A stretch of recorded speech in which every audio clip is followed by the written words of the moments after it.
हरिओम मित्रों, जैसे कि हमने पिछले श्लोक में जब अध्याय 4 का हमने आरंभ किया था, जिसका नाम है दिव्य ज्ञान। इस जो पहला श्लोक था, इसमें श्री कृष्ण जी अर्जुन को यह समझाते हुए कहते हैं कि, और हमने यह चर्चा किया था यहाँ पे कि पात्र किसे कहते हैं।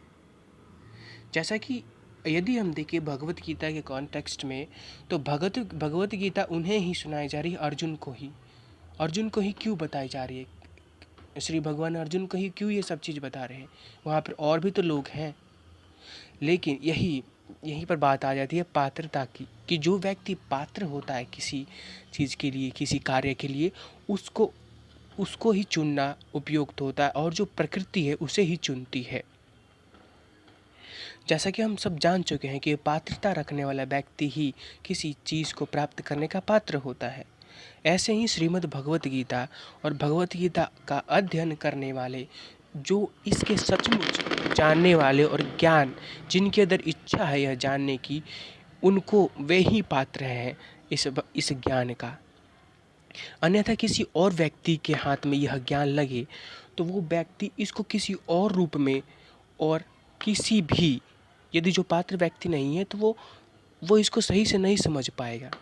आइए श्लोक को हम आगे बढ़ाते हुए देखते हैं कि कृष्ण जी कहते हैं कि मैं इस अमर योग विद्या का उपदेश सूर्य देव विवस्वान को दिया, और विवस्वान ने मनुष्य के पिता मनु को उपदेश दिया, और मनु ने उसका उपदेश इक्ष्वाकु को दिया। यहाँ से यह पता चलता है भगवत गीता का इतिहास कि इसका आरंभ कहाँ से हुआ। सबसे पहला ये जो भगवत गीता का जो ज्ञान है किसको दिया गया, और आखिरी जो इसका ज्ञान ग्रहण करने वाले थे वो कौन थे। और यहाँ पर कहा गया है कि जो राजा होते हैं ना, जिनके हाथ में नेतृत्व होता है पूरे समाज का, पूरे उनके प्रजा का पालन पोषण करना होता है, उनका रक्षण संरक्षण करना होता है, उन्हें इसका ज्ञान अवश्य होना चाहिए।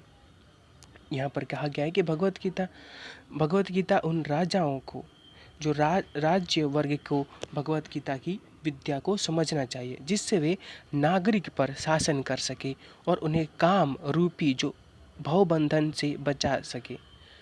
क्योंकि राजा का कर्तव्य होता है अपने नागरिकों की सुरक्षा और रक्षा करना। वो किसी रूप में भी हो सकता है किसी आतताई के हाथ से उनकी रक्षा करे, किसी आपातकाल की स्थिति में उनकी रक्षा करे, या कोई ऐसा सामाजिक कुकर्म या यदि सामाजिक कोई गलत कुरीति है उससे प्रजा की रक्षा